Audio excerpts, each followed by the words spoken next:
વિજ્ઞાન જાથા દશામાના વ્રત દરમિયાન સતત 24મા વર્ષે લોકોને જાગૃત કરી અને અંધશ્રદ્ધામાં લોકો આવી જાય નહીં તેના માટે અવગત કરે છે।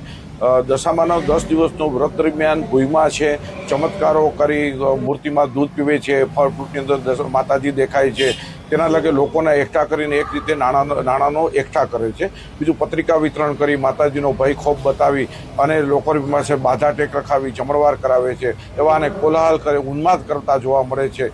પરિવારના સભ્યો અને અડોસ પડોશ પણ એનાથી ત્રાસી જાય છે અને વિજ્ઞાન જાથાને માહિતી કરે છે। ગઈકાલે ચમત્કારની ઘટના, દૂધ પીવાની ઘટના હતી, તે વિજ્ઞાન જાથાના માત્ર ને માત્ર ખાલી કાર્યકરને મોકલતા બંધ કરવી પડી અને માફી માગી લીધી હતી। તો આ પ્રકારની ધર્મના નામે કે માતાજીની આડમાં નામે લોકોને અંધશ્રદ્ધા ફેલાવે છે અને લોકોને સાથે આર્થિક લૂંટ કરે છે, તેનો વિજ્ઞાન જાથા સદૈવ વિરોધ કરે છે અને લોકોને અપીલ કરે છે કે માતાજીનું વ્રત સામે કે માતાજીની આસ્થા સામે કદી પણ વિરોધ નથી, પરંતુ તેના નામે લોકોને ગુમરાહ કરી અંધશ્રદ્ધા ફેલાવે છે અને ભાવિ પેઢી માટે નુકસાનકારક પ્રવૃત્તિ કરે છે, તેનો સદૈવ વિરોધ છે।